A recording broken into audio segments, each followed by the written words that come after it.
to do one of I do one of these programs about once a year for folks.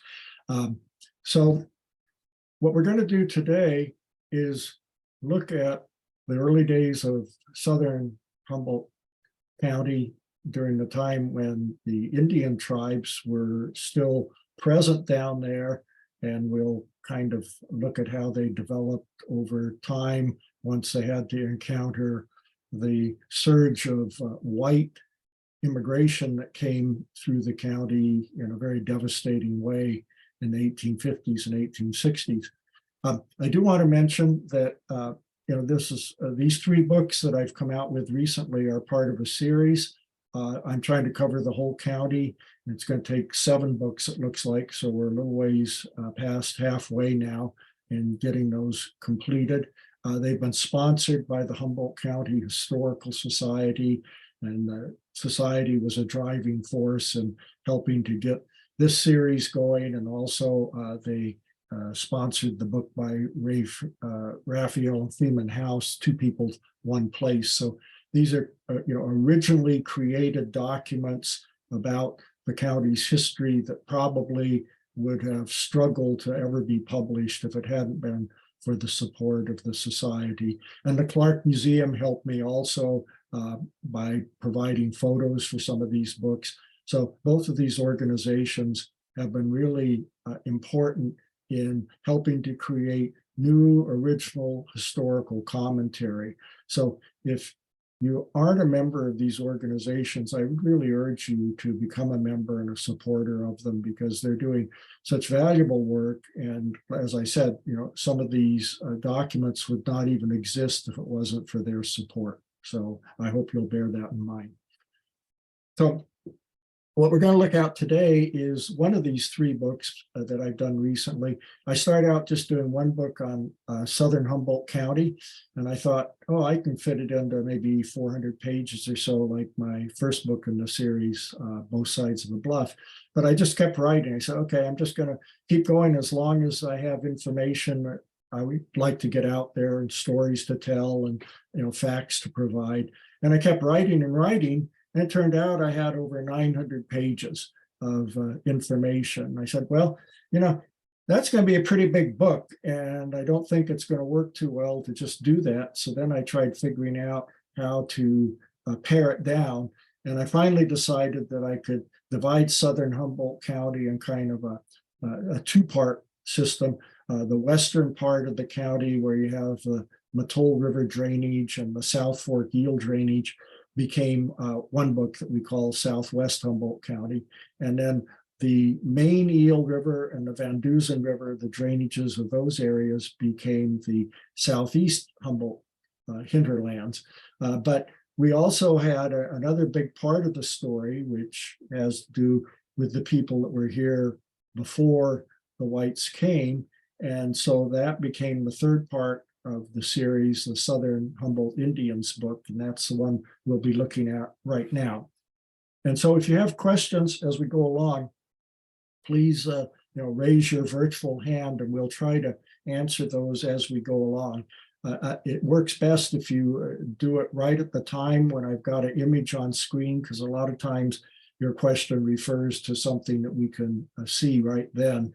And rather than waiting till the end when we don't have the image, it'd be good for you to do that. And I'll try to answer as best I can right away. Okay.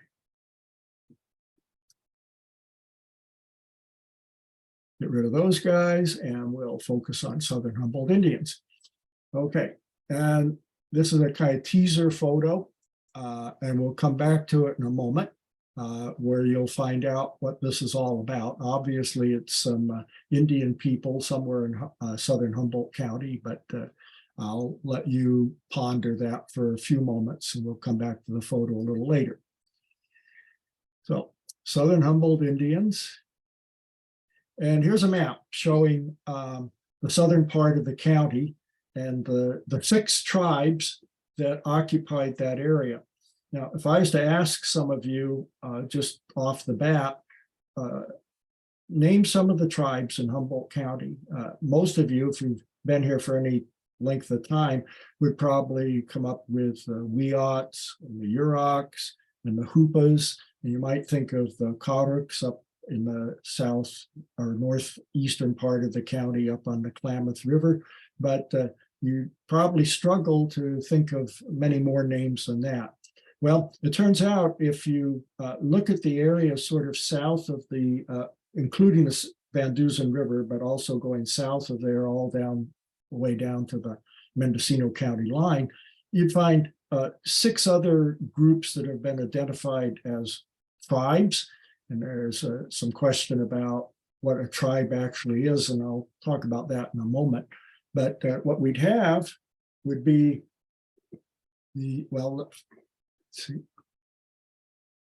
if I can get this to show. Okay, way up at the top of this map, I've put an arrow there to show where Eureka is, and also Fortuna. These are some of the landmark places, so you get an idea of where these tribes were in relation to modern day communities. That blue arrow shows Bridgeville, and the orange arrow shows Garberville. So that's kind of the basic markers we'll use for reference here.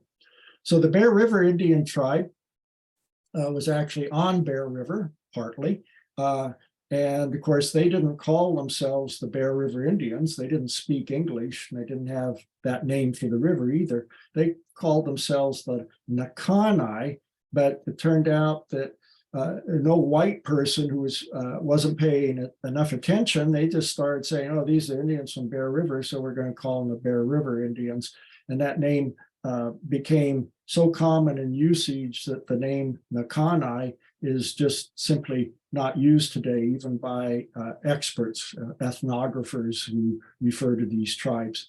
But as you can see from this map, they were over near the coast and going inland about as far as Scotia and Hydesville, places like that. And we'll look a little more directly at them in a moment, but this helps you see their geographical relationship to some of the other tribes. So on the north, they bordered the Wiot tribe, and on the south, they bordered the Matol Indians, who, as the name indicates, occupied part of the Matol River up through the Petrolia area and a little farther south than that. And then south of them was a tribe that had a very large area, actually all the way from Scotia, all the way down into Mendocino County, the Sinkyone Indians. And they had a lot of villages and tribal groups along the main Eel, the South Fork Eel, the Upper Matol River. They had over 20 separate groups that we've identified by name that occupied specific areas of that territory. And I should mention, most of the ethnographers that have written about Southern Humboldt Indians, and they haven't written much, but to the extent that they have, they want to just focus on what they call tribes, these large groups that you can look at in terms of being a big collection of Indian peoples, and maybe similar to where we've seen that in other parts of the country. But out here in Humboldt County, where the topography is really broken up, you have incised canyons that cut their way through these mountainous areas. You have a whole lot of barriers as far as transportation and communication go. And what developed out here, rather than having these large tribes that might roam across part of the Great Plains or occupy a big flat wooded area, say in Michigan or Minnesota, you had much smaller groups that developed and were, for most of the year, isolated from the other groups because of the weather we had here, the high water you'd have in the rivers in the wintertime, and the ridges that were kind of abrupt and steep and hard to get up and over. And so when we started looking at what the Indians themselves had to say about who they were and what areas they occupied, we, instead of having these 6 tribal groups that I'm going through here right now, we come up with over 50 smaller units that actually had a name for where they lived, sometimes based on the river or the stream that they lived next to. And this was their kind of unit of identity, and I guess you could say their unit of social cohesion. They spoke a language that was similar to the other Indians nearby, and that's more or less what we've used for developing the six tribe concept. But if we really wanted to go out there and look at who these people were and how they thought of themselves, we would break it down much farther than we have. So with the Sinkyone so-called tribe, we actually had over 20 different tribal groups within that area. Jerry, there is a question in the chat. Someone was wondering why this map is a little different than Kroeber's map. Well, Kroeber came up with a map. I should first mention that Kroeber's, he was one of the big time guys at UC Berkeley in the anthropology department, was the first faculty member they had there and really helped form what the department was going to be like. And he was there for over 40 years. And in 1925, he wrote his Tribes of California book, which was still considered sort of a main resource for describing Indians throughout the state. But up to that point in time, he had done very little field work himself, and what he relied on were statements and publications from other people who'd been out in the field. And so he didn't have a lot of direct knowledge of any of the southern Humboldt tribes, but he came up with 5 tribes. He joined together the Bear River tribe that I show up here and the Matol tribe. So he considered those just a single entity. And based on that, he had the 5 tribes with the other 4 here that I'll mention in a moment. But he, as I said, had no direct knowledge of those tribes. I've looked through his field notes and all of his notebooks. I haven't looked through everything, but there's over 100 notebooks that he compiled over time, or 100 rolls of microfilm about them. And all I could find was, for the Southern Humboldt Indians, 1 page where he noted that he'd come through the area and he had bought 2 objects from an Indian on the Eel River and paid 50 cents for them. And he photographed those objects and used them as illustrations in his book. But that was it. He hadn't interviewed any Indian himself. He hadn't certainly gone through much of this territory and figured out what the geography was that might influence these tribes. So we really, in my opinion, can't rely on Kroeber himself to provide direct information from things that he's seen or from interviews that he's done. And then he took different statements from other people who'd come into some of those areas and had studied the area. But once again, sometimes what those people said and found was incorrect. It was superficial. They hadn't spent a lot of time with the Indians, and so there were some mistakes there. So in my mind, I don't really use Kroeber as a resource for the Southern Indians, at least, because his work's so derivative and it has certain problems with accuracy. Does that answer your question? Okay, well, I'll talk a little more about that in a moment. We've got the Sinkyone tribe then, as I mentioned here, and I'm way down in the, let's see if I can go back here for a moment. So there's the Sinkyone tribe. And then if we go way down to the southeastern corner of Humboldt County, we have the Wailaki tribe, which just kind of edged into a little bit of Humboldt County. Most of their territory is on the upper Eel River, either the main or middle fork Eel and the North Fork. And so they go a lot into Trinity County and into Mendocino County. But way down in the area near Harris, east of Garberville, they had 4 different tribal groups that came up from the Eel River and occupied a little bit of Humboldt County. And north of them, we had the Lassic tribe, where there were, as near as we can tell, about 8 different tribal groups that for part of the year, several of those groups have their winter homes on the main Eel River along the stretch from Alder Point up to Fort Seward. And they were actually a semi-nomadic tribe. They ranged pretty far afield, much farther than the other groups down there. And in the summertime, they would go pretty far east into Trinity County.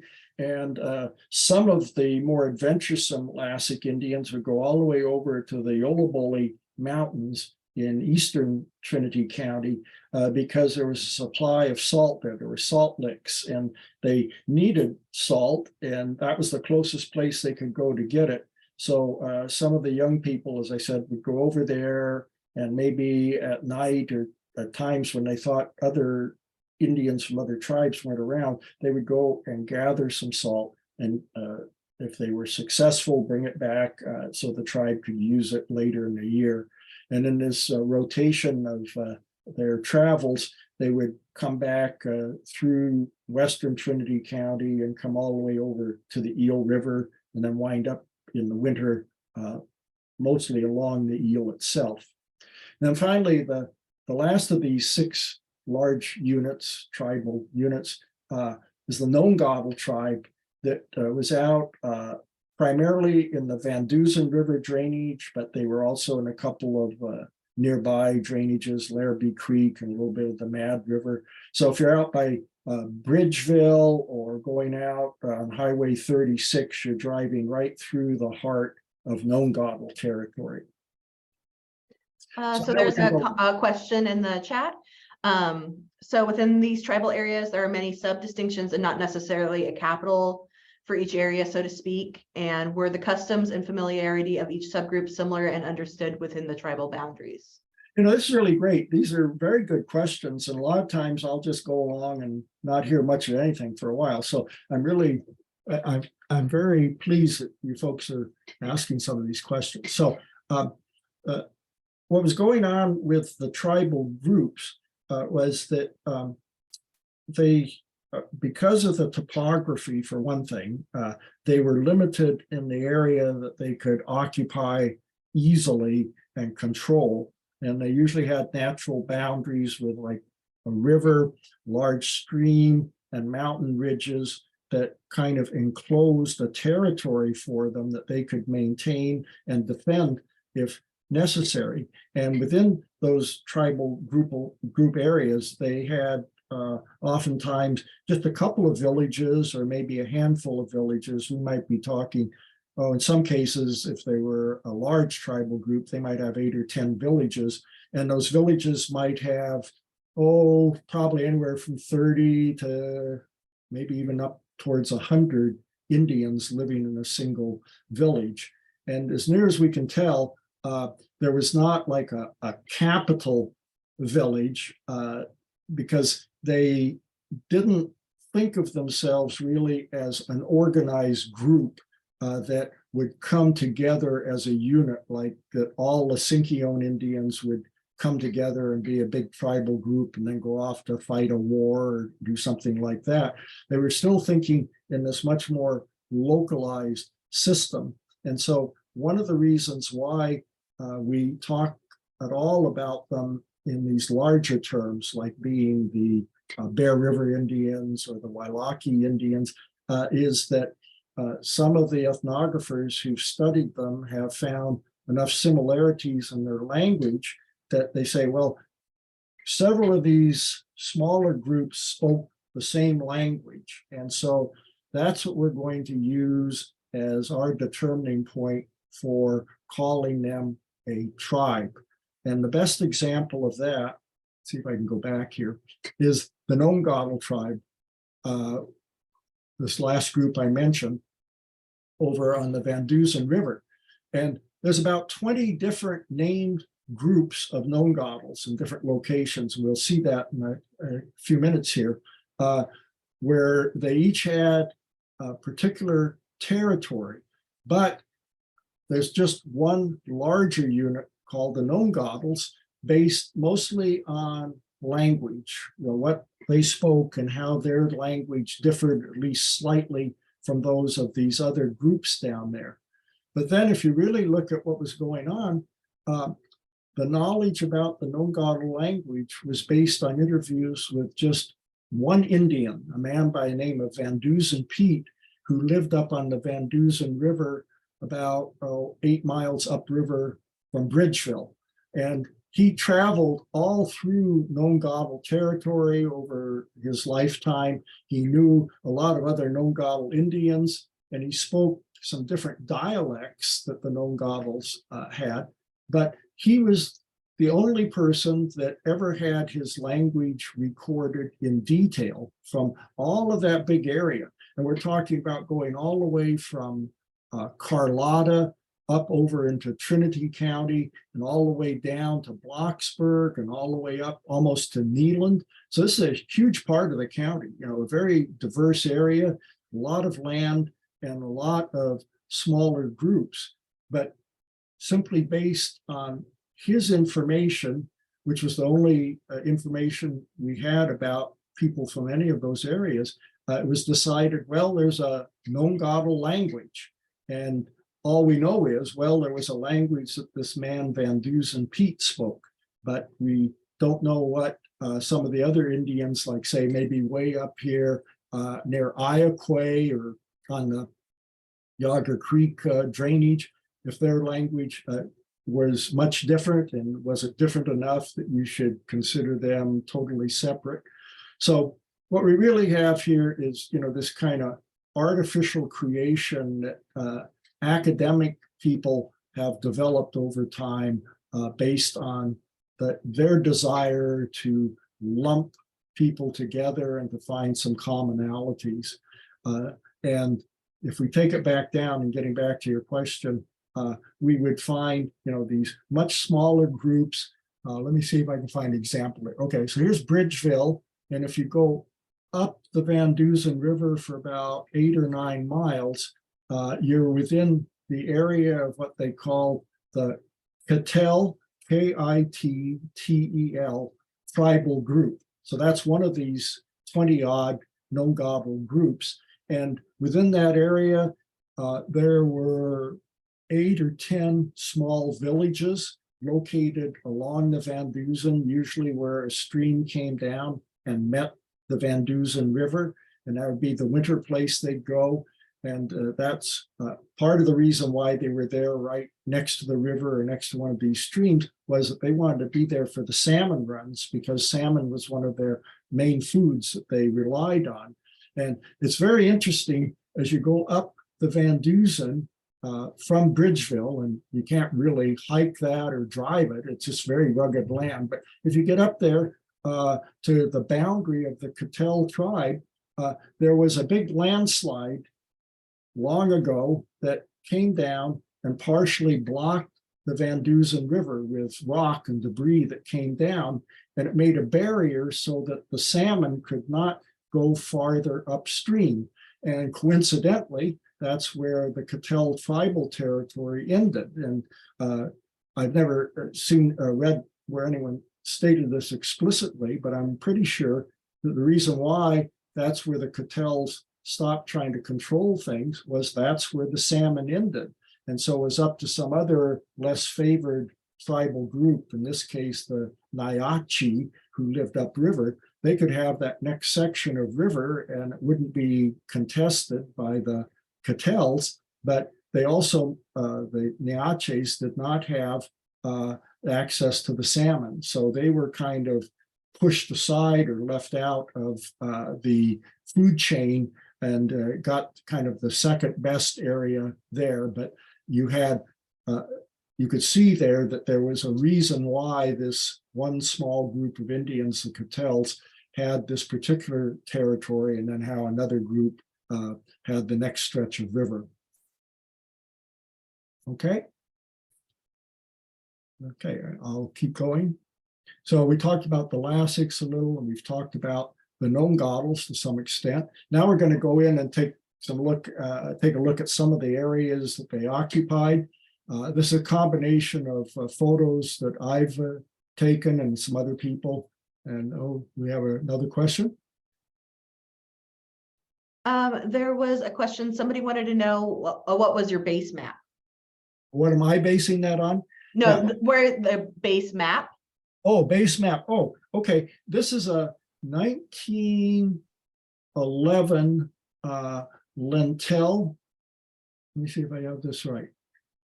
Yeah, 1911 Lentel map of Humboldt County. There should be a copy at the Historical Society. It was a good map for my purposes because it went back pretty far in time, but it showed most of the communities that we're familiar with today. And so I used that, even realizing that it was not close to what things looked like in 1850, but it did allow us to connect with where places came to exist later on, places like Bridgeville, for example, or Riodell or Garberville, anywhere like that. So if you actually look at the books, you'll have a series of these maps in there, and we're going to show some more here in a minute, based on that base map from, as I say, I believe it was 1911, and you could see those at the Historical Society, or I believe they're also online, but I can't give you the exact reference for that. Okay, I'm going to go on now with the Bear Rivers. It's kind of hard to talk about a group like that. You say, well, who were they? Well, they were the Bear Rivers, but really they were the Nakanais. And so a lot of times I say just the Bear River Indians, because of course you don't want to confuse them just with the river itself.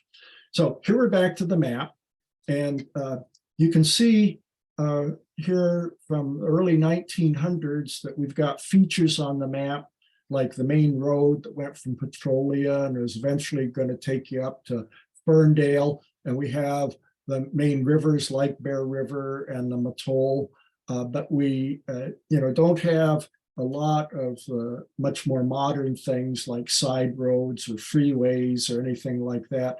It does show the railroad, which wasn't completed yet in 1911, but it shows it's heading south from the Scotia area and going partway up the main Eel River.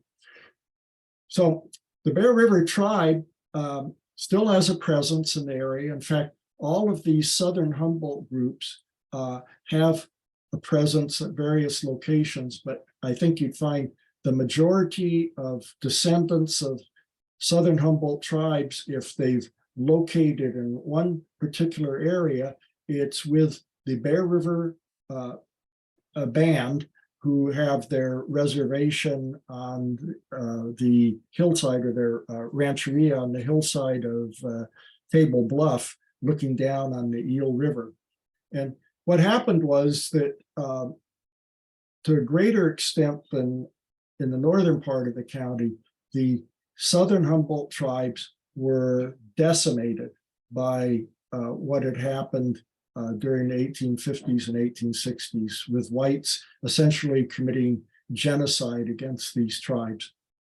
And by the time things had settled down in the late 1860s, there were no tribal units left in Southern Humboldt. There were just scattered Indians, just handfuls of them, or individuals.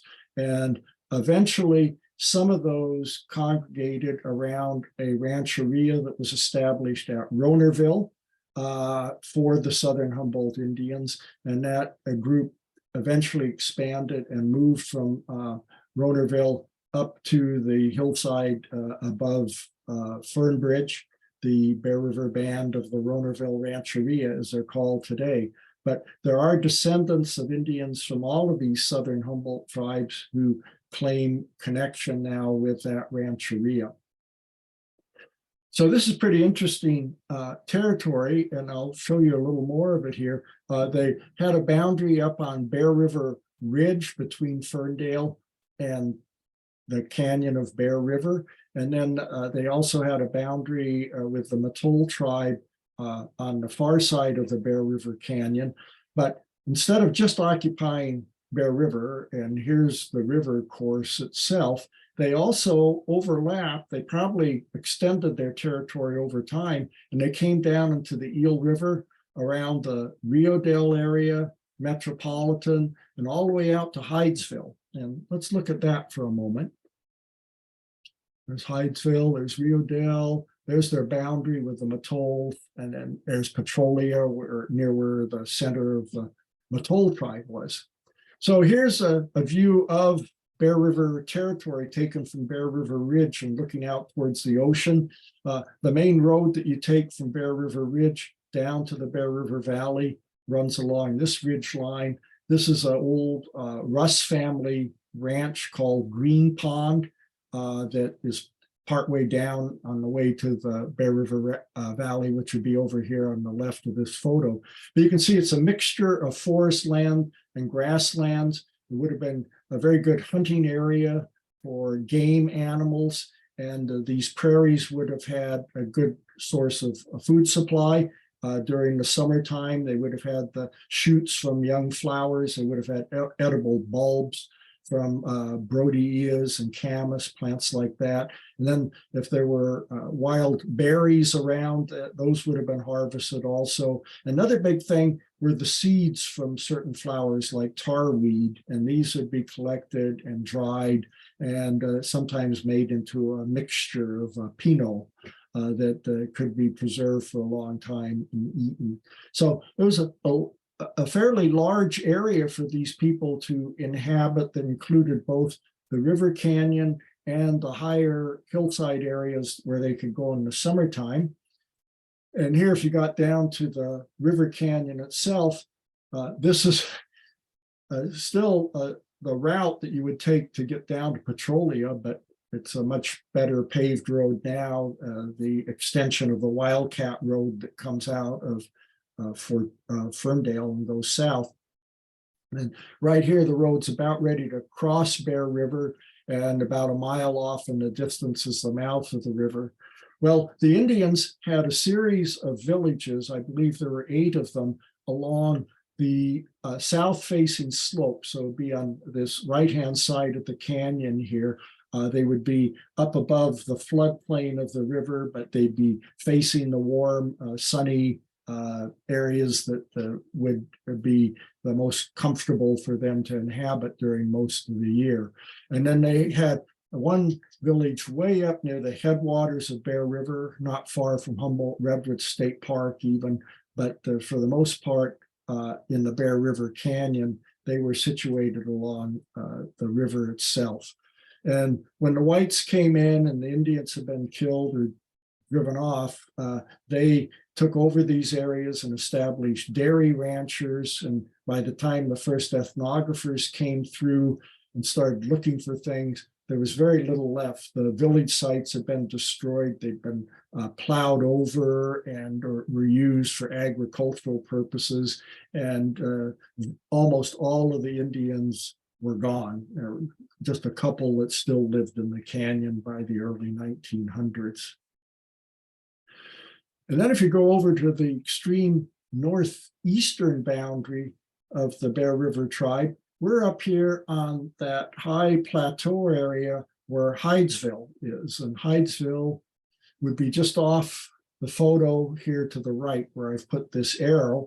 And if you turn off and go by the Hydesville Elementary School, you can drive out by this wetland area that's known as Goose Lake, because there were and still is, as near as I can tell, a lot of waterfowl that come there. And there was one village of the Nakani or Bear River tribe in this area called Inako, I-N-A-K-O.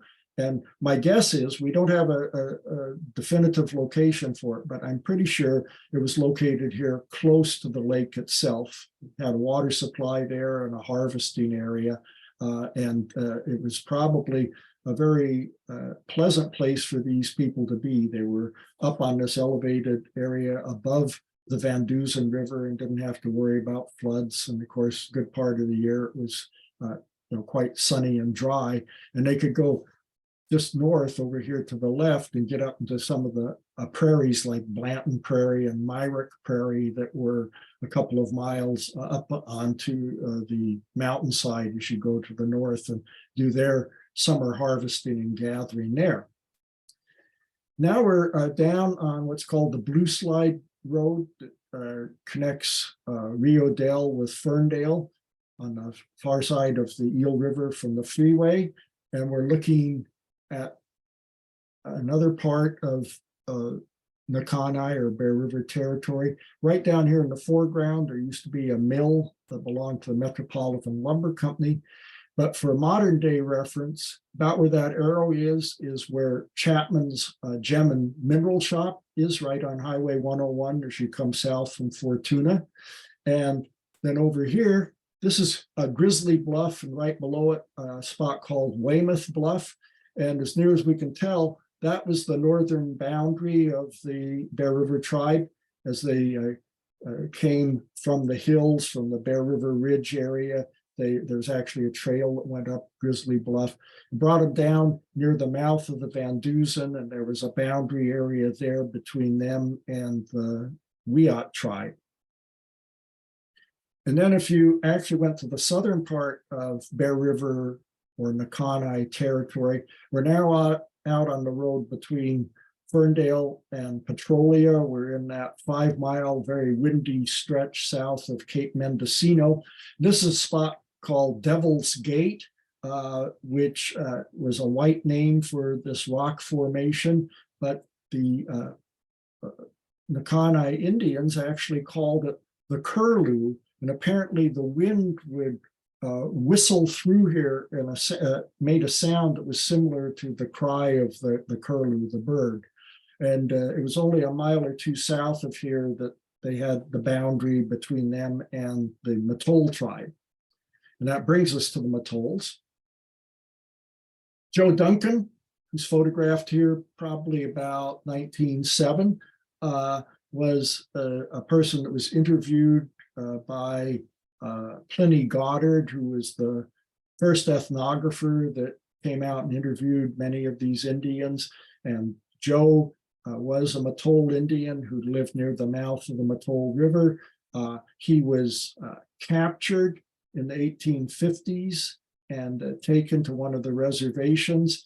And he gave a short account, a couple of pages long, and it usually has the title, it says, "I never sleep at night." And at night, when he tried to sleep, he'd have memories of what had happened to him over time. And so his people were mercilessly attacked by whites in the Matol area. Most of them were killed. And he was captured by a white man. He was just a boy at the time and taken up the North Fork of the Matol River, which we see in this photo. In fact, Petrolia would be over here to our right, but this is a major branch of the river. And this white fellow had a ranch up there, and he was going to take Joe to be a slave.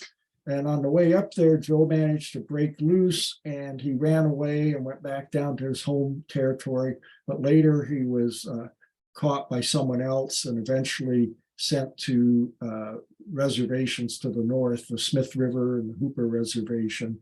And finally, he came back to this area.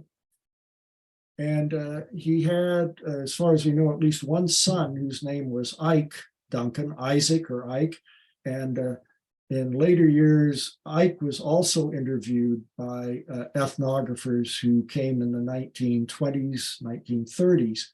And after a period of time, some of the Indians were able to claim Indian allotments, which were a little bit like homesteads, where they had usually 80 acres of land, I believe. Sometimes it differed a little bit, that they could have land title to. And both of the Duncans managed to get land very close to, well, within their home territory, and I think very close to where they were born. Joe Duncan got property where I've put his name here on the north side of the Matol River. We're right near the mouth of the river here. And Ike got property just across from him on the south side of the river. And if you look at a map from the 1920s, you'll see about 30 of these so-called Indian allotments down in the Petrolia and Matol River area, where Indians either from the Matol tribe or one of the neighboring tribes were able to reclaim a small portion of the land that had belonged to their people before the whites came. There's a couple questions in the chat. The first one, how extensive was trading, and was there regular trade routes between the tribal areas and between the different tribes? You know, that's a really good question. And most people assume that there was a lot of trading that went on, as happened in many places, but I've had difficulty documenting much of that. There were trails that, you know, went through these areas and connected the different tribal units. And there certainly were certain things that were needed by tribes in particular areas that didn't exist locally. A couple of the ones that come to mind is they needed a supply of salt. So like the Lasik Indians would go over to the Yoloboli Mountains to get that. Indians close to the coast would go to the ocean to get seaweed and things like that.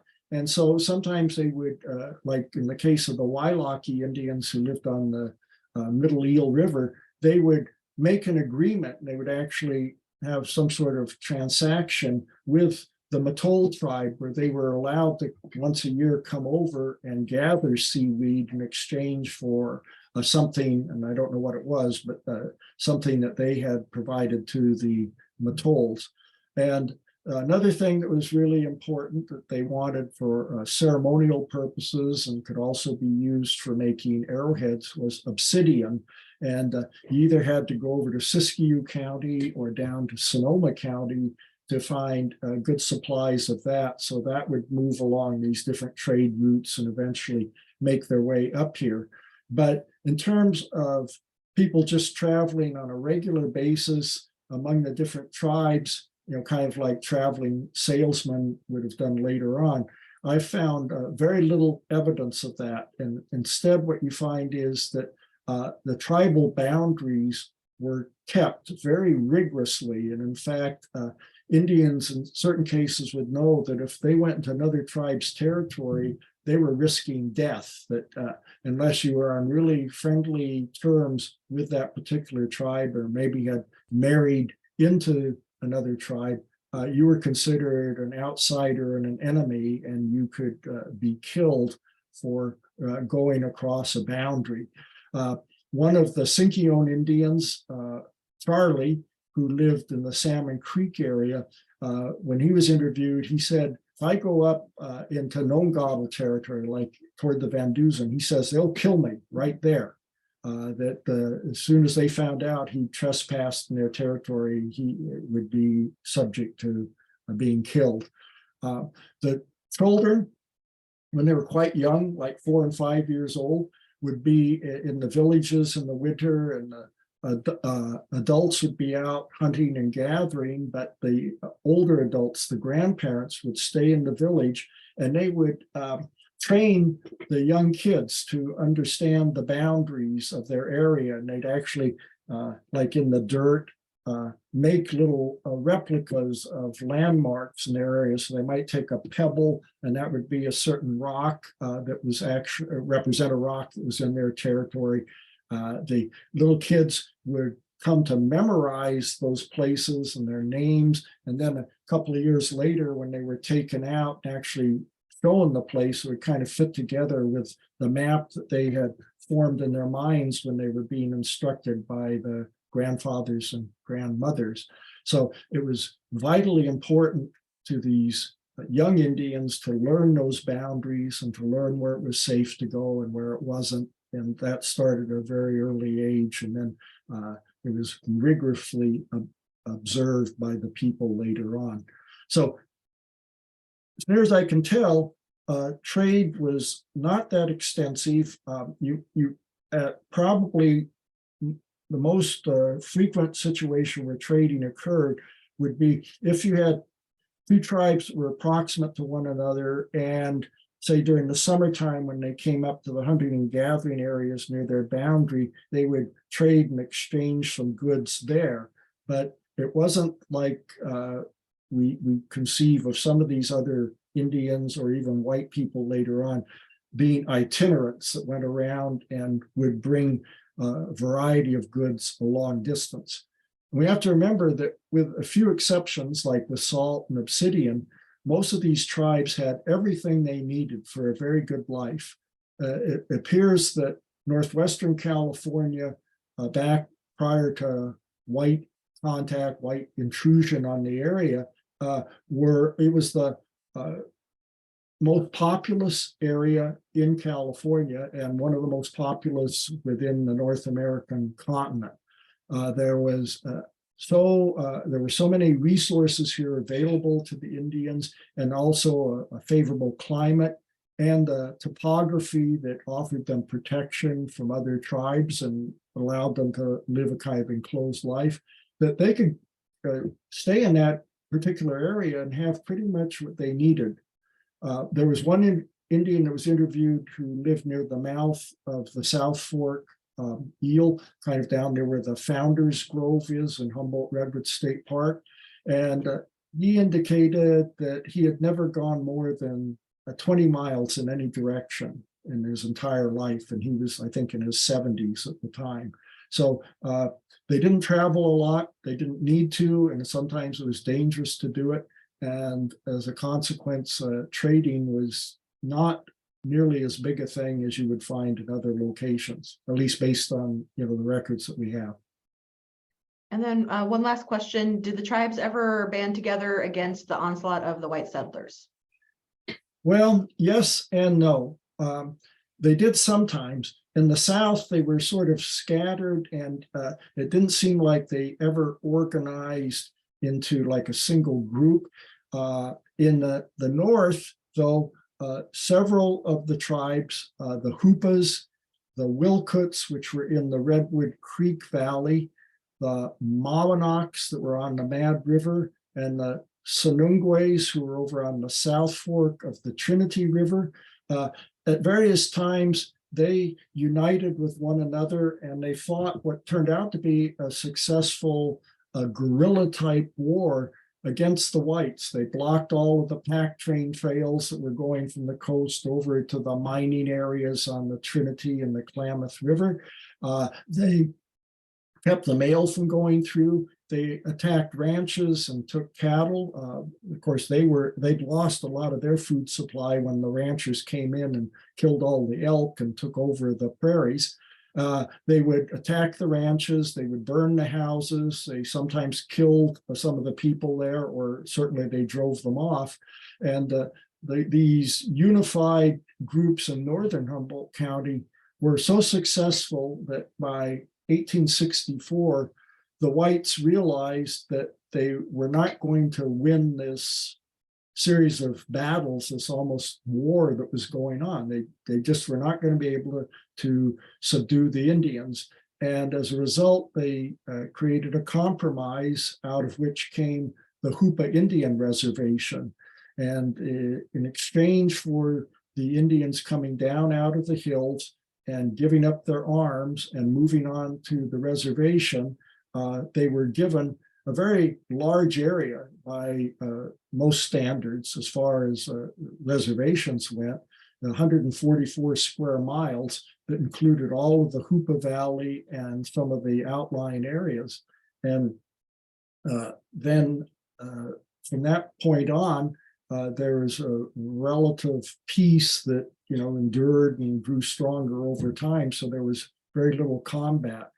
So you did have that situation where there was a successful attempt made to defend the land by these various groups banding together. However, there were other situations where the tribal groups did not see that sort of necessity, or were not able to overcome their isolation and join with other tribes. And there was a very sad situation where some Wilkut Indians from Redwood Creek were captured and taken to a reservation at Fort Bragg in Mendocino County. And they escaped from the reservation, and without having any idea where they were, they tried to make it back home to Redwood Creek. And they got as far as the main Eel River near Fort Seward. and they crossed the river, and they were very hungry, and it's remarkable. They were on a good route. If they'd continued, they would have made it to Redwood Creek, but they encountered some Lassic Indians there. They didn't speak a language close enough to make themselves understood. So by gesture, they indicated they were hungry and needed food. And the Lassics, who were already under attack by the whites, just like these Wilcots, instead of saying, well, we're comrades now, that we're both in this war against the whites, instead of that, they attacked the Wilcots and killed almost every one. And a couple of survivors from the Wilcot tribe made it back to Redwood Creek. They told the other Wilcots what had happened. The Wilcots collected some allies from the Hoopa and Sanungwe tribes, the Mahonac tribe, and they went down and attacked the Lassics, not once, but 3 times. And there were well over 100 Indians killed in this intertribal warfare because they had not seen themselves as allies and had not been able to overcome their old way of thinking, where everybody that enters our land is a trespasser, whether they're Indian or white. Okay.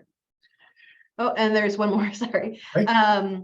Someone mentioned that they have found black obsidian arrowheads along their property on the Van Dusen west of Dinsmore. And they're wondering, if you find an area with lots of flakes for making arrowheads, does that mean there is a village there, or would that be just something that's random? Well, I'm not an archaeologist myself, and I can't speak with great expertise about that, but what you're probably finding is some type of village, or at least camping area, where arrowheads were being made. And if there were a lot of them there, my guess is that they were defective arrowheads that had broken in some way or were not going to be usable, so they were just left there, and they went on and started making a new arrowhead.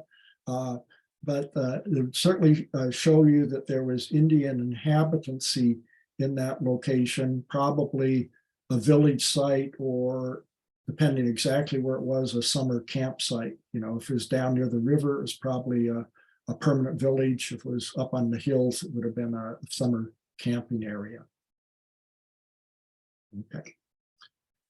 Okay, so now we're here with the Sinkyone tribe, and a huge area compared to some of the other tribes, all the way up to Scotia, and all the way down into Mendocino County. And we aren't too sure about the exact boundaries down in that area, because a lot of it was very rugged, heavy redwood forest.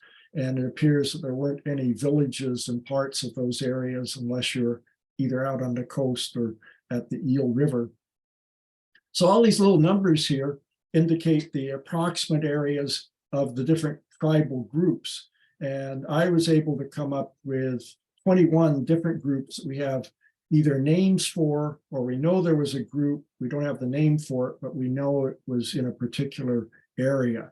And for the most part, these groups were situated along either the Eel or the South Fork or the Upper Matol River for their, what you call their winter homes, their kind of base area. And then they would go up to the ridge lines for the summer hunting and gathering. And so we have, in this case, several different Sinkyone Indians that were interviewed at different times and provided information. And let's take a look at that. Well, there's Scotia. There's the boundary between the Matol tribe and the Sinkyone tribe, about 3 or 4 miles up the Matol River from Petrolia. And there's the Bull Creek area, Humboldt Redwood State Park, where the Loloncoke Indian tribal group lived. They occupied that whole drainage, about 25,000 acres in Bull Creek. And there's Bryceland. There was a very large village northeast of Bryceland, but one of the Indians who interviewed said that the whole area, there were just Indians all around the Bryceland area in the early days, so more than one village. Here's one of the survivors of the early massacres, Jenny Young. Her family was attacked out by Shelter Cove, and members of the family were killed. She later wound up in the Bryceland area and was interviewed, but turned out she didn't provide too much information. She was, I think, quite old, and her memory wasn't real good. And also, she'd spent a lot of time living with whites for decades and had lost some of the information that she'd had about the early days and the history of the tribe and the culture that existed before the whites came. And this is the flat land area at Shelter Cove. There was a village on this flat called Tonakan, and the Indians from that village were part of what they call the Tonakan Kia tribal group, which was mostly right here on the coast. And then as you went inland, you can see the ridge line up here on the far side of that ridge line. You had the upper Matol River drainage, and there were several village sites up there. Well, here we are. We're in the Bryceland area, probably early 1900s. These are two of the main Sinkyone Indians who were interviewed at that time period and later on. The man on the left is George Burt, who was born in the Bull Creek area and lived there off and on for a good part of his life. And the man on the right is known as Charlie, or sometimes Bryceland Charlie, because he lived in that area. And because they provided so much information, we have quite a bit of knowledge about the Sinkyone tribe and a lot of their territory. These men were both well-traveled, so they knew not just about their exact home area, but other places along the South Fork River and the main Eel. George Burt actually lived until the 1940s, and he and his wife and family members are buried at the Sunrise Cemetery in Fortuna. They had a cabin in the Bull Creek area that they sold, and when they got older and moved into the Fortuna area, and with some of the money that they made from that sale, they were able to purchase plots of land at the cemetery that had up till then been pretty much used just by whites.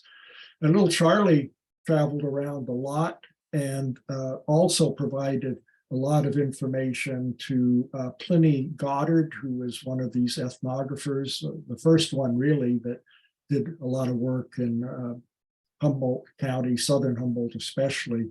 And little Charlie was able to tell Goddard about many specific locations where there were villages or ceremonial areas, or simply where events had occurred.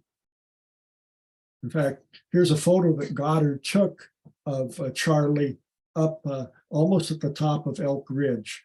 And so Elk Ridge is on the divide between the South Fork Eel and the Matol River. And Charlie was a Sinkene Indian from that tribal group that occupied the Salmon Creek drainage, which flows into the South Fork of the Eel. And Charlie showed Goddard quite a few of these areas and helped us understand a lot about the geography of the area in terms of where the Indians were and what they did there. And looking at other sites in Sinkyone territory, this is on Pole Line Road in Humboldt Redwood State Park in the Bull Creek Canyon. And down just past this prairie is Bull Creek and the canyon, and going up in the distance, you see Grasshopper Peak. And so this entire drainage area belonged to this tribal group called the Lalancoke Indians. And pretty much they had everything they needed within that land. You know, they had salmon coming up, lots of salmon were still there when the whites came later, that came up Bull Creek. And then you could go up to the higher country, like here we're on a prairie above Bull Creek, and you go all the way up toward the ridge line and find several prairies. You see another one here on the far side of Bull Creek. And so there'd be hunting and gathering all through those areas. I was doing some work in Humboldt Redwood State Park, and they needed to find a location called the Fox Camp Ranch, which was up on this ridge near the ridge line in the foreground here. And about 15 years earlier, my wife Gisela and I had been up in that area. We did a guidebook to Humboldt Redwood State Park, and we found the site of Fox Camp Ranch, and there was still a foundation there, but there were no buildings left. And nearby there was a spring that was called Fox Camp Spring, and that's why the ranch was located there, because they had a water supply. Well, no one at the park knew where this ranch was anymore, but they knew that I had located it when we did our guidebook. So I was brought out and I was supposed to find it again. And like I said, it's been about 15 years, and the park was not maintaining the prairie at that time. Since then, they started burning some of the prairies down there, just like the Indians used to do 150, 170, 200 years ago. But they had let conifers come in and intrude on the prairies. And when I got near where I thought the ranch was, all I saw was a wall of conifer trees. There were a bunch of guys with me, archaeologists mostly, and they were kind of laughing at me because there was no sign of the ranch. And so finally I just told them, I said, well, shut up for a minute and be quiet. And then they looked at me kind of strangely, but they did quiet down. I listened, and then I heard the sound of running water. And I knew that that was going to lead me to the Fox Camp Spring. And so we hiked down. We had to just go through this small forest of Douglas fir that had grown up there, but went through 100 yards of that. Sure enough, there was the spring. And we walked another 100 yards or so, and we got over to the ranch foundation. And one of the guys that was with us stayed in the spring area. He was really curious about it. And a little while later, he came running back, and he was all excited, and he took us back there. And right next to the spring, he had found a pestle used for grinding acorns that had just been left there by the Sinkyone Indians at some point in time, and was part buried in the earth not far away from the spring. And so it confirmed for us that that area had been a use area for the Sinkyone Indians, as we suspected anyway, since there was a water source there and a prairie nearby. And here are the people that made the cover of the Southern Humboldt book, Albert and Sally Smith, who lived on the South Fork of the Eel in the Benbow area. And Albert Smith especially provided information to Pliny Goddard, told him about all of his tribe's villages and camps and what happened to the Indians during his lifetime, how his two brothers were killed up near the Bell Springs Road when the whites came up and tried to kill all of the Indians they could find.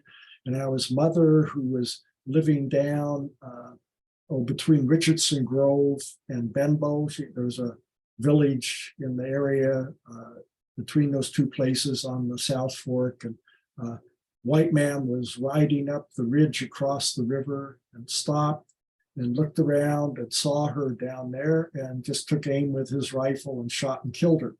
So Albert had stories like that. He had accounts of what had happened to his people and what some of the white people had done.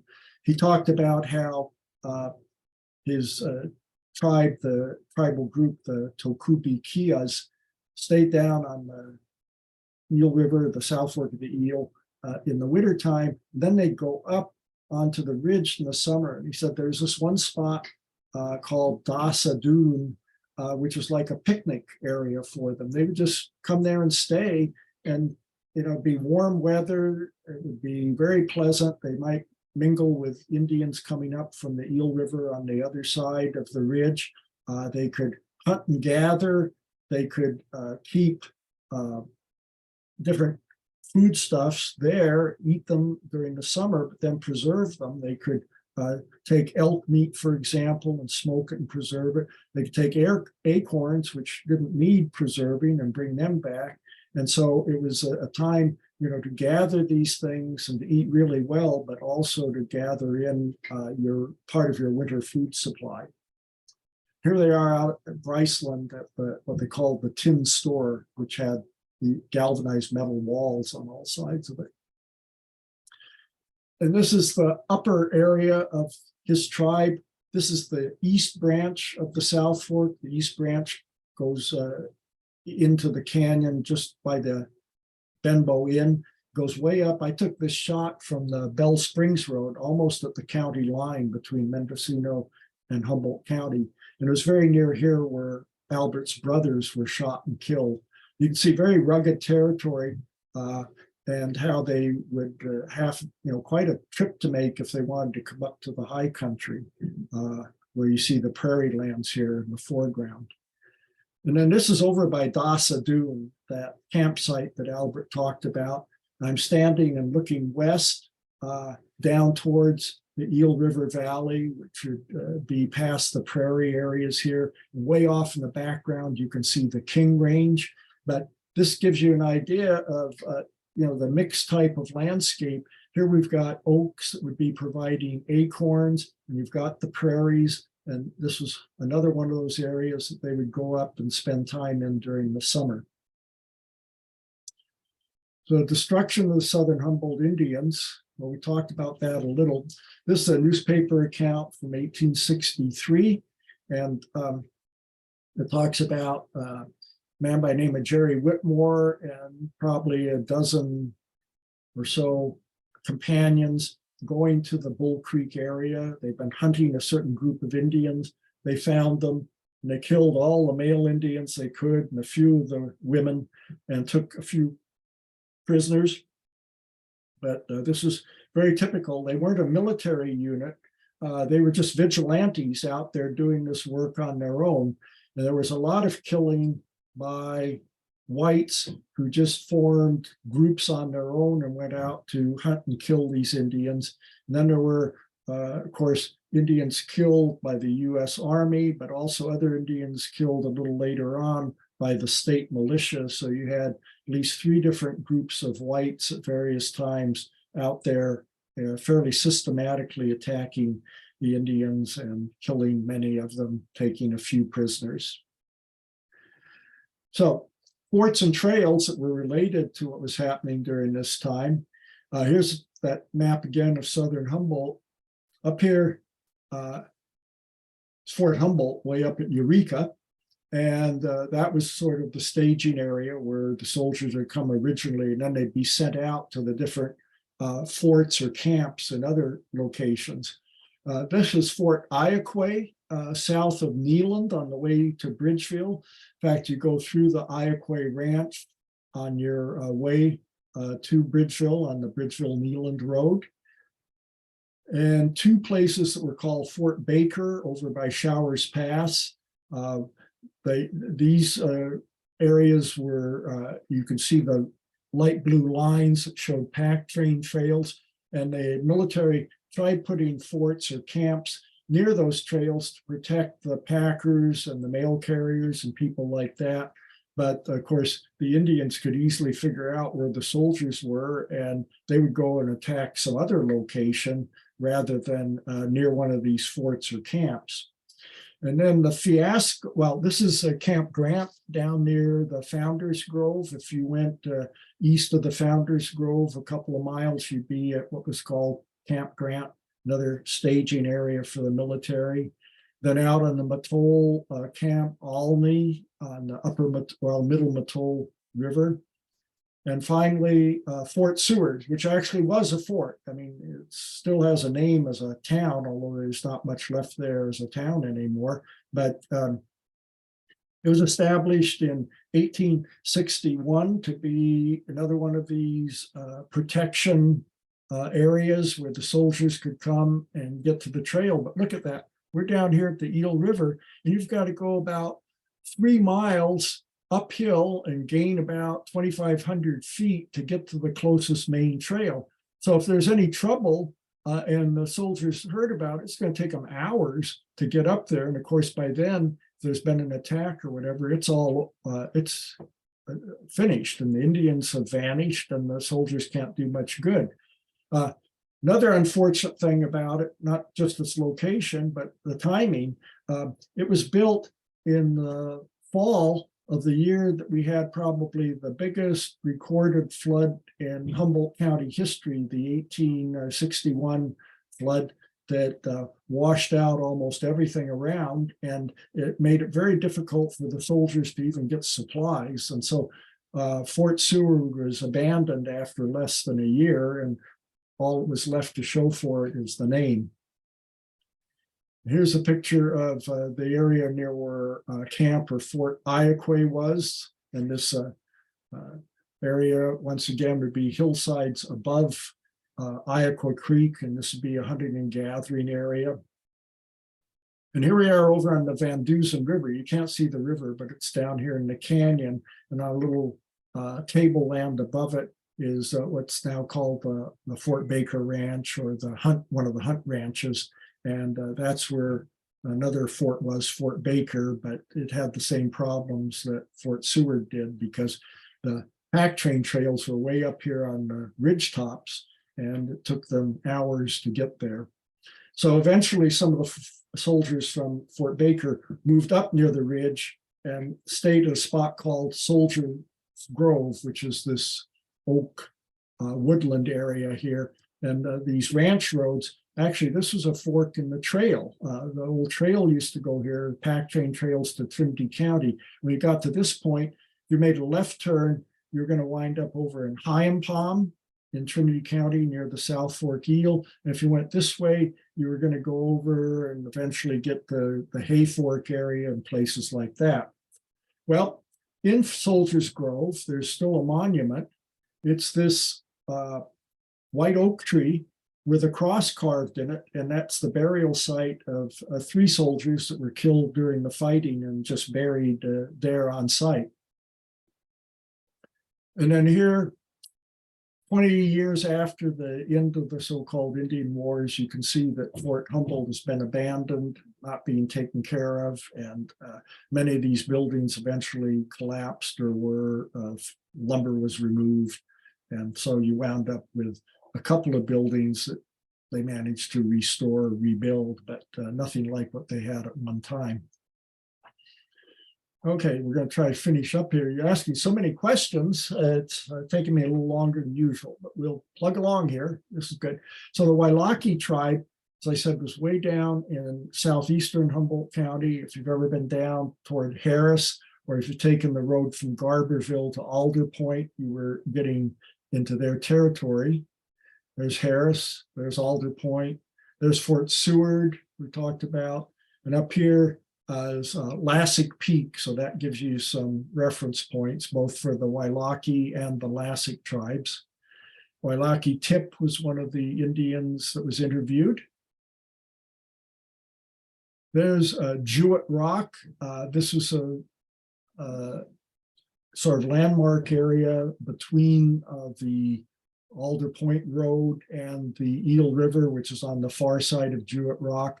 And in the valley here, you had the territory of one of the Wailaki tribes. And I took this picture when there was a whole group of deer. There's about 9 or 10 of them here that were just running across the grassland. This is actually wintertime. They've had enough rain to make it grassy, but you can see what inviting place it would be. So you've got game here, and then you've got the oak trees and their acorns. And here we're over on the main Eel River. Right here in the foreground is the rail bed for the Northwestern Pacific, but I show this photo to give you an idea of how rugged the terrain was. You came up out of the Eel River Valley, you went very steeply uphill, and so it wasn't real hospitable for living locations. There were some Wailaki village sites right down near the river. And then in the summertime, they would get up more into this type of area that I showed you before, where you had the oak woodlands and You could go hunting and you didn't have to worry about going tumbling downhill if you made a wrong step like you would right near the river. Then the Lassic tribe, Lucy Young and Yellow Jacket, an unnamed young woman, probably out at Xenia, just across the county line in Trinity County. Lucy Young was one of the best informants that the white ethnographers ever found. She was interviewed by several whites and provided an extensive history and account of her people. She came to the Fort Seward site not long after about 40 Lassic Indians, including Chief Lassic, whose name has been used for the name of the tribe, had been murdered by white vigilantes, and then they were burned there at the site of Fort Seward. So she had lots of information, and Yellow Jacket also had information to provide.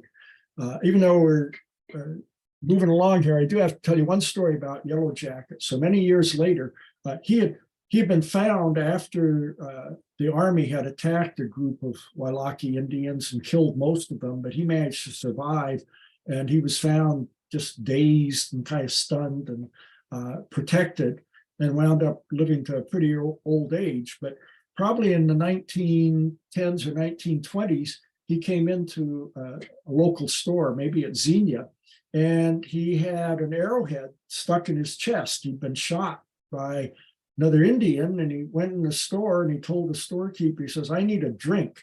And the storekeeper said, "No, what you need is having that arrowhead removed." So the storekeeper got out his knife and tried to pry the arrowhead out of Yellow Jacket's chest and couldn't do it. It was really in there. And Yellow Jacket's just there. He's not complaining, but he's waiting. And so a sheep herder came in, a sheep herder who had shears with him for shearing the wool. And so the storekeeper got him to help, and they took the sheep shears, and they were finally able to cut the arrowhead out of Yellow Jacket's chest. So they got the arrowhead out, and then Yellow Jacket said, "I still need a drink."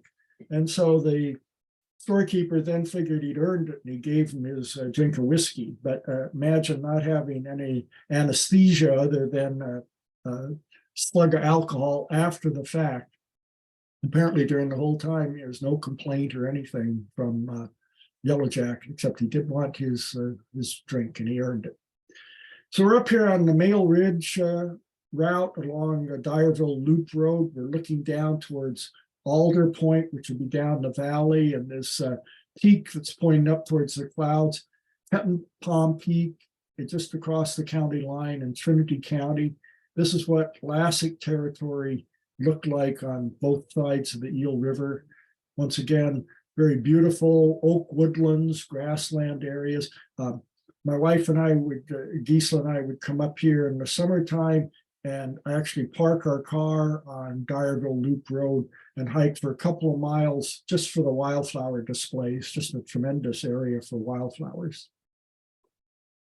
And here, looking from the other side of the Eel River Valley, we're looking down on Alder Point, where you see some of the roofs shining in the sunlight. And up here is Matol Ridge, the area where I took that other photo. And so this is all the heart of Lassic tribal country along the Eel River and the surrounding areas. Okay, now we get to the last tribe, the Nongaddles. Big area, 20 different tribal groups that I've been able to number, probably more, but this is the ones we know about for sure. And you can see, well, let's see where they're at here. There's Bridgeville, kind of the center of Nongaddle territory. Excuse me. Here's Carlotta, Hydesville area. The boundary between the Nongaddles and the Bear River Indians was Yager Creek, which is the one that comes down right by Carlotta. There's Blocksburg. That was a boundary area between the Nongaddles and the Lassic Indians. And up here, if you ever drove out to Maple Creek and kept going on the Maple Creek Road, eventually you'd get to this boundary area out by Bug Creek. And north of the Nongaddle territory is a group called the Malinocks that most people have never heard about. And then that last arrows pointing to Neeland, and the Nongoddles came almost up to the Neeland school. They came up to the ridge top, but they were coming from the south side, and so they didn't quite get to the school, but they got up towards Neeland Prairie. Here's one of their name spots. I didn't put the Nongoddle name here, but we know it as Goat Rock. It's a couple of miles west of Bridgeville. You see it on Highway 36. According to the Nongoddles, there have been some disturbance, and a powerful force caused this part of the ridge to drop down into the river. Here's the Van Dusen River going around the rock. And this is another place where, at least for a while, a barrier occurred, and it was a tribal boundary because not too many salmon could get around this rock and up past it. So the tribe downriver was very happy with what they had, but they didn't feel like they needed to have the area where there were less salmon. Now we're out in Blocksburg. It's about 1907. This is a typical Nongoddle or probably Lassic house. They probably built similar houses, except when they built them, back before the whites came, they wouldn't have used scraps of lumber. They would have used slabs of bark from Douglas fir that they'd stripped off a live tree. And they built a frame of poles, a kind of, you can see kind of a conical frame. In fact, this is sort of shaped like a teepee. And like a teepee, they had this frame of long, thin poles. And then they would lay these slabs of bark on top of that, instead of using skins like the Plains Indians did. And that would be their winter house. And when it came time for them to leave and go up to the high country in the summertime, they would actually dismantle the house. They would take down the slabs of bark and the poles and store them, and then come back in the winter and rebuild their village. And here is a group, probably Nongoddles, in that area near Blocksburg, probably about 1907. And I think you can see a little bit of the house over here in the background. There's a little more Nongoddle territory. North Yager Creek, taken from the bridge of the Bridgeville-Neeland Road that crossed the creek. You can see just beautiful country, but very, very rugged. There were actually Nongoddle tribal groups that lived up on the North Fork of the creek, which is kind of surprising because it's fairly high elevation. It's an area where they would have some snow in winter, but as near as we can tell with limited information, some of them did stay in these places year round. And here we have the Chalk Mountain area and Chalk Rock. We're on the Alder Point to Bridgeville Road, and we're looking north. On the far side of this ridge line would be the Van Dusen River. So once again, we're right kind of in the heart of Nongoddle territory. You can see the combination of woodland and prairie. And then here we're on Larrabee Creek, which is the main creek south of the Van Dusen in that area. And it was very interesting.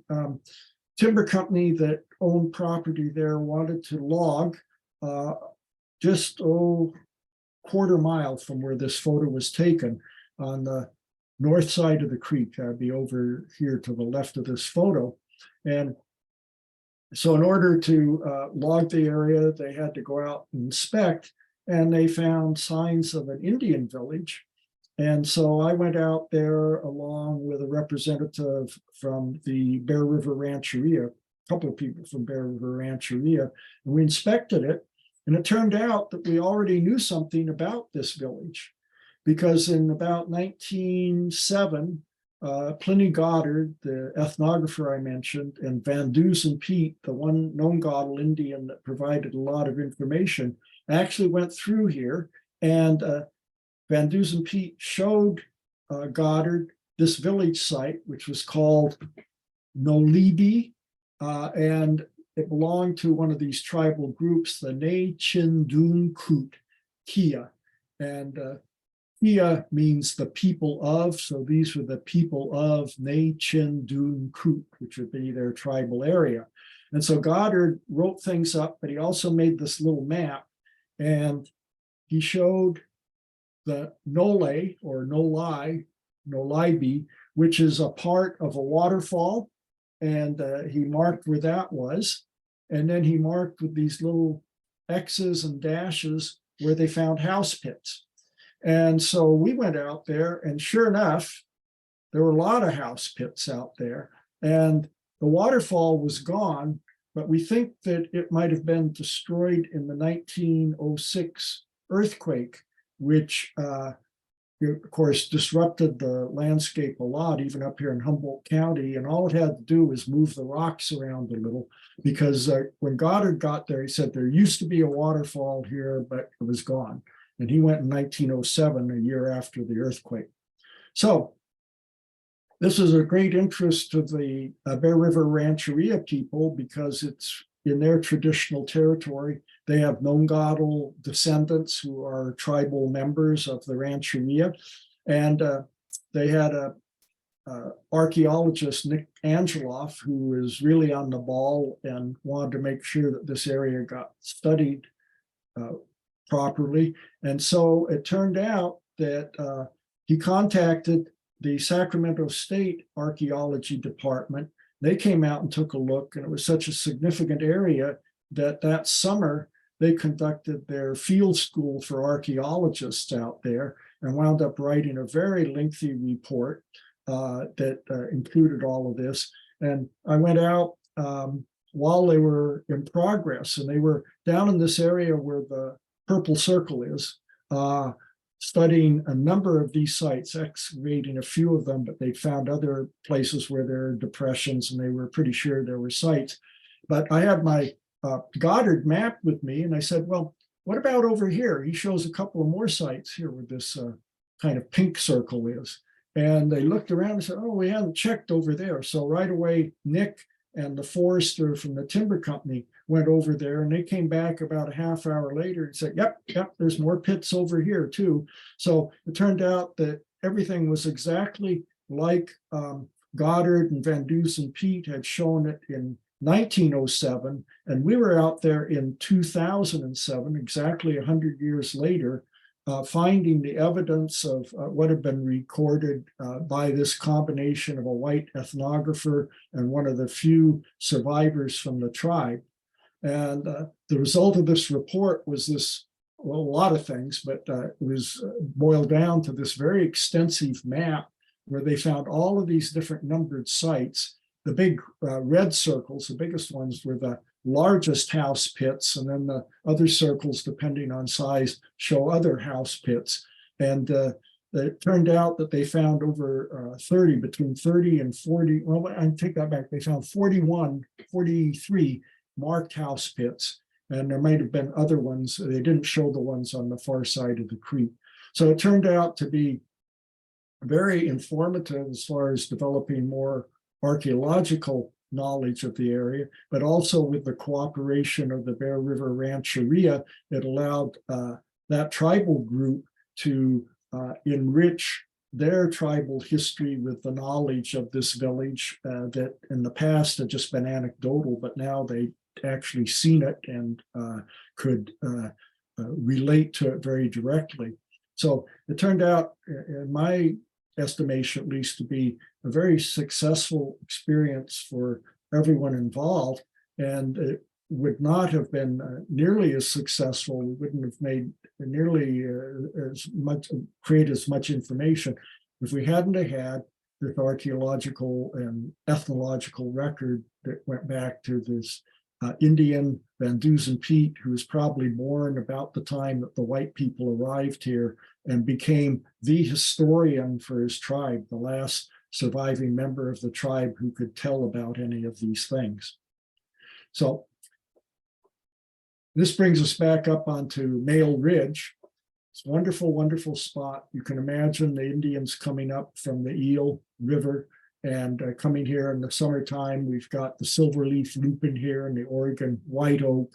And this would be a place where they would camp out and spend their summer. And you can hardly imagine a more beautiful place than this, and also something that yielded them on an annual basis, because they didn't destroy the resources, they just partook of part of them. They took the acorns, but they didn't kill the trees, and they took the edible bulbs, but they didn't kill all of the flowers. And so for millennia, these people had used this area in that sort of way.